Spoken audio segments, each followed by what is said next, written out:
Well, I've been overthinking about Utopium, you know. And Have you had any? Was it? Have you had any? No, I don't think I won any, but I'm wondering, the whole thing with that batch of Utopium on the boat, that can't be an accident. There's got to be a puppet master behind this.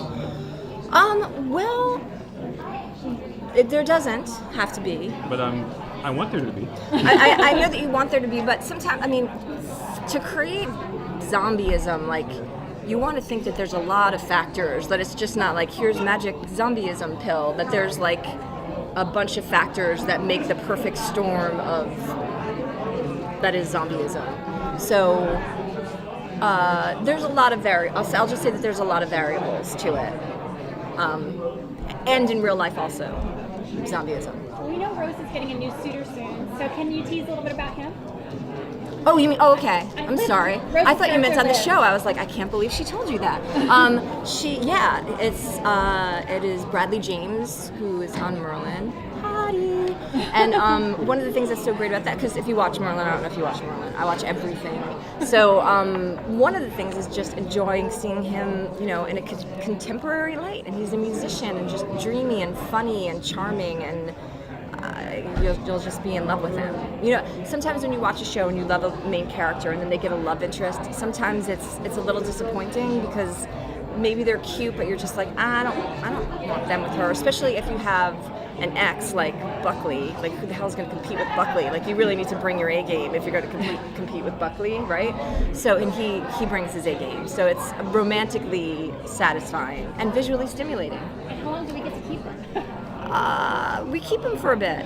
We do. I can't tell you if he'll be back or not, but I can tell you I can't tell you any of that. But you'll see him. You'll get to see him.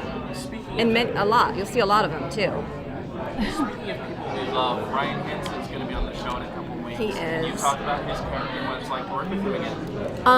He's really boring in real life. Like, he just saves all his charm for the screen, and he just basically talks about like Russian literature. And no, he's hilarious and the nicest guy in the world. And I didn't get to go to set in Vancouver when we were shooting his scenes, but he's amazing. And he plays a character that's like an extreme sports type of person, like one of those people that like jump out of airplanes or on skis and a helicopter drops them and they ski where no man has ever skied, which is pretty much Ryan Hansen. So, but the best part is that he's on this episode, he's famous enough that he has like ad campaigns, and that is my favorite thing. So you'll see like these fake ad campaigns with Ryan Hansen as this extreme sports dude, and they are hilarious and filled me with joy. I've always felt that watching Veronica Mars, the lawn needed to be in genre, but in watching iZombie, there's a similar successful rhythm that's there that I felt with Veronica Mars, and now it feels like, okay, here's Veronica in genre now. Oh, okay. Did you feel like that was something that you wanted to anchor? I am a genre huge fan of like science fiction of any kind, comic books, superheroes. That's all my porn, basically. Like, I'm so into that. So that's something I always personally wanted to do. As far as like the rhythm of it and how it sounds, Rob and I that's how we just sound. Like, that's how we write. That's one of the reasons I think we work so well together, is we both have that sensibility of drama with a bit of humor, and we have a similar cadence, and so we look a lot alike. So, but I think that's. I don't think the show sounds too much like Veronica, but it does. There is that feeling, that rhythm that we just innately kind of have. So, but it's funny because sometimes, when people say genre and they mean like science fiction and all that, sometimes I think, well, it is a genre show, but it's noir is the genre for Veronica Mars, and this isn't noir, but it was great fun to write. I lost my train of thought. I'm sorry. Did I answer anything? I did kind of. But which of the first season's episodes excites you the most? Of the first season? Yeah. Well, I'm a glory whore, so I love my episodes the most. So episode 112 would be my favorite.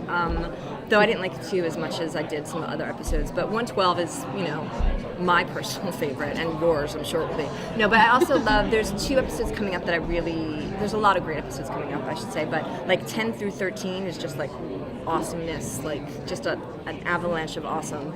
But I love, there's a gaming episode that's coming up where she eats the brain of a kind of like a hacker who's also a gaming kind of nerd, and Rose doing that. First of all, Gloria Calderon-Kellett wrote the script, and we worked on it together and came up with the game together, and so we had to write this game and create this game. 2 chicks who do not play games, who are just on the phone with like friends of friends, and I'm watching games, and I wrote like a 4-page paragraph describing the music for this game. Rob was like, "What are you doing, Diane?"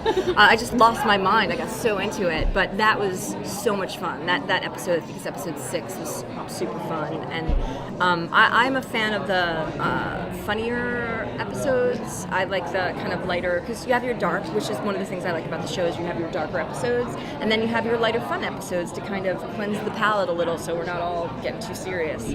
So there's a couple of those in there that are my favorites. A wonderful recurring cast, you know, and but I'm just wondering, I mean, are all the people like mom and her roommate, are they too close to her to see what's really going on with her? It's so funny because it's like you see that there's something going on, but your head's never going to go, "Oh, she's a zombie." Like you're going to think, "Is she bulimic?" Like, you know what I mean? Like you're never going to go, "She's eating brains." Like you're just going to be like, think she's depressed or she's got like some secret phobia, but you're never going to say, "Oh my God, she's a zombie." Just like you're never going to think like, "Bruce is coming in late at night. I wonder if he's Batman." You know what I mean? Like you're just never going to, like your mind just doesn't go there. Except my mind would totally go there, and I'd be like, "Bruce is coming in late. I hope he's Batman." Asked if there will be any other supernatural characters like a were-terrier, like in the comic. No, I'm sorry. Like, believe me, as a fan of the comic, I wish I could tell you that it just wouldn't.